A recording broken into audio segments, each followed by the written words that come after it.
इतर पिकाप्रमाणे ऊस देखील तुमच्या शेतातलं एक पीक आहे. ते कारखान्याला जातंय, ते गोळी युनिटला जातंय, रसवंतेला जातंय का कशाला जातंय आम्हाला माहित नाही, पण आमचा ऊस जातोय, आम्हाला 3200 रुपये द्या, इतकी साधी सोपी मागणी घेऊन आपण कारखानदाराकडे जात आहोत. यानंतर विचारपीठावर अनेक मान्यवर आहेत. आजच्या या कार्यक्रमाला उपस्थित असलेले प्रमुख मार्गदर्शक दोन्ही आहेत, त्यांचंही मार्गदर्शन पुढच्या आंदोलनासाठी आपला खूप महत्वाचं आहे. मी या ठिकाणी शिवशाहीर अरविंद घोगरे यांना विनंती करतो त्यांनी मार्गदर्शन करावं. सगळ्या वक्त्यांनी 5-5 मिनिटं वेळ घ्यावा. त्यानंतर सविस्तर आपण प्रत्येकाने 5 मिनिटं वेळ घ्यावा. इशारा आपण दिलेला आहे तो वारंवार पुन्हा पुन्हा रिपीट करू नये. आपलं म्हणणं मांडावं. सगळ्या वक्त्यांना अगदी 2-2 मिनिटांमध्ये आपलं म्हणणं मांडावं.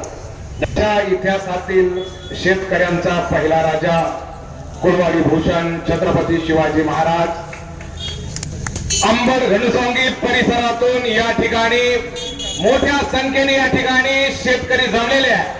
त्या जमलेल्या शेतकऱ्यासाठी एकदा जोरदार टाळी वाजवून. अरे शेतकऱ्यांनो, तुमची आमची टाळी अशी वाजली पाहिजे तिनेही कारखानदाराच्या पोटात कळ निघले पाहिजे. इतिहासाला माहित आहे, इतिहास कोणाचा लिहिला जातो? इतिहास हा त्यागांचा लिहिला जात असतो, इतिहास भोग्यांचा लिहिला जात नसतो. अंबड घनसावंगी तालुक्यामध्ये सर्वसामान्य शेतकऱ्याची पोरं एकत्र आली. भीमा तुझ्या मताचे फक्त 4 जण असतील. पक्ष 1000 झाले, संघटना 1000 झाल्या. पक्ष 1000 झाले, संघटना 1000 झाली. भीमा तुझ्या मताची माणसं मेली का रे? या युक्तीप्रमाणे या घनसावंगी परिसरातील 4 पोरं शेतकऱ्याची एकत्र झाली आणि कारखानदाराची भाषा बंद झाली.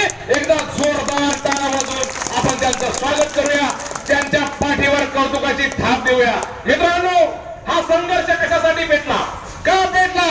कशासाठी पेटला? कोणासाठी पेटला? का पेटला? कशासाठी पेटला? कोणासाठी पेटला?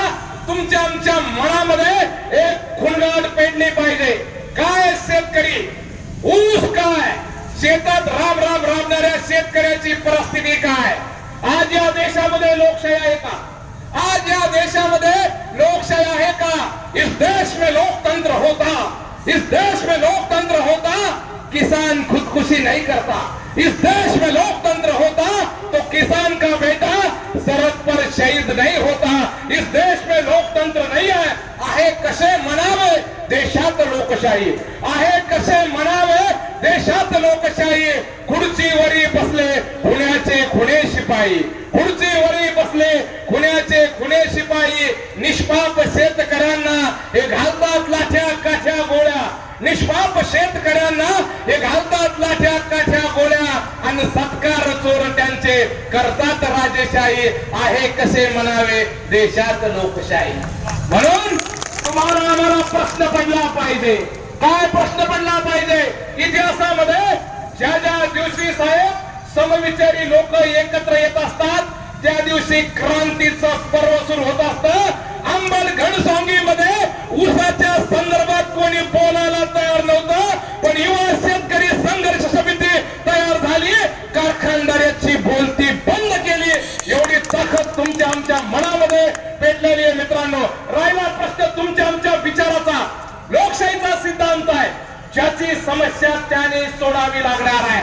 अरे मित्रांनो, ऊसाची समस्या आपली राब राब राबणाऱ्या, रक्ताचं पाणी करणाऱ्या, हाडाची काढी करणाऱ्या, ज्यांनी पूर्ण आयुष्य शेती आणि मातीशी बांधून टाकलंय त्या शेतकऱ्याला आम्ही गुलाम करून टाकलेला आहे. म्हणून लोकशाहीचा सिद्धांत आहे, स्वतंत्र भारतामध्ये गुलाम लोकांच्या समस्या असतात.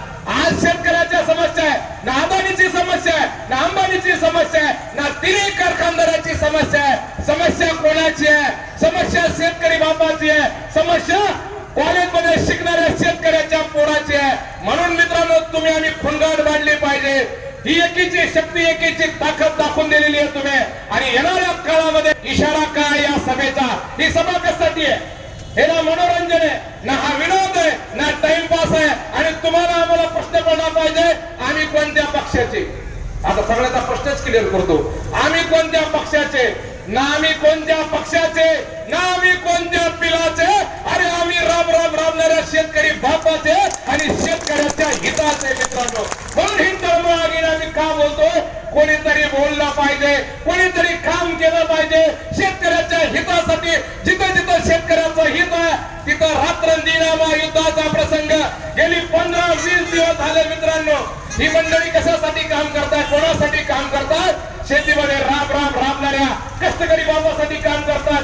डॉक्टर साहेब, भरतडे साहेब, या देशामध्ये प्रत्येकाने शेतकऱ्याचं भांडवल केलंय. प्रत्येक पक्षाने, प्रत्येक नेत्याने आमच्या शेतकऱ्याचा एकच पक्ष कोणता? तो म्हणजे विरुद्ध पक्ष. आम्हाला पक्षच नाही, विरुद्ध पक्ष. म्हणून या व्यवस्थेला जर बाजूला करायचं असेल, इथल्या व्यवस्थेला जर ठणकावून सांगायचं असेल, म्हणून मी नेहमी सांगतो, इथल्या व्यवस्थेने शेतकऱ्याचं भांडवल केलं, नेत्यांनी शेतकऱ्याचं भांडवल केलं, महापुरुषाचं विचारवंतांनी भांडवल केलं. म्हणून या सभेतून इथल्या कारखानदाराला आम्ही इशारा देतोय. इशारा शेवटचा 1 मिनिटात इशारा ऐका. इथल्या 3ही कारखानदाराला आम्ही शेतकऱ्याची पोरं इशारा देतोय. काय झाली शेतकऱ्याच्या पोराची समस्या? काय समस्या आहे शेतकऱ्याची?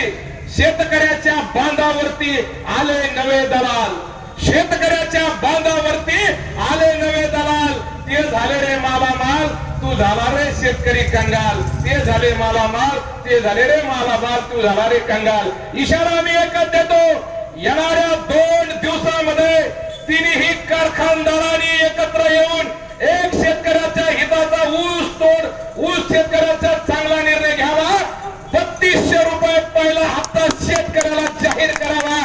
जर तुम्ही शेतकऱ्याच्या पोराच्या समस्या ऐकून घेतल्या नाही तर अंबड घनसावंगी परिसरामध्ये याच्यापेक्षाही भयानक आंदोलन होईल आणि इथल्या व्यवस्थेला जाग करण्याचं काम आम्ही करणार आहोत. म्हणून या ठिकाणी मोठ्या संख्येने आपण उपस्थित झाल्याबद्दल सर्वांचे या ठिकाणी आभार व्यक्त करतो. थांबतो.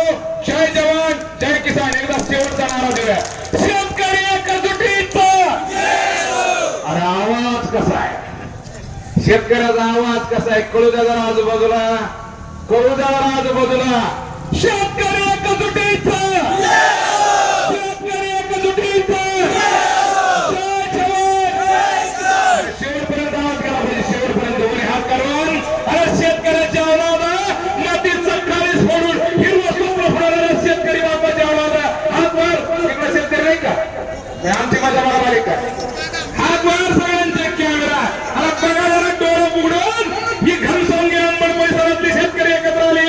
15 दिवसापासून साहेब तुम्हाला आमचे अनुभव का गावात जातो? कोणी म्हणतं उसार कसं बोलावं, कोणी म्हणतं काय बोलावं.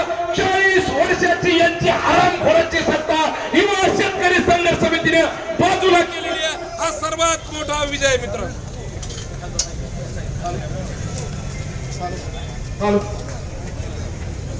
हात हात हात घाल नका, हात नका. हसी वेळ आली ना आपल्याला. ते हात केले, आली. ते म्हणले हात वर करा, आले. ते म्हणले माझी सभा आहे, तुम्ही गेले. आज पहिला रुपया दिला नाही, आला फक्त माझ्या शेतकरी बापासाठी. हात वर सगळ्यांचे. जय जवान, जय किसान. आवाज कसा झाला पाहिजे मर्दांनो?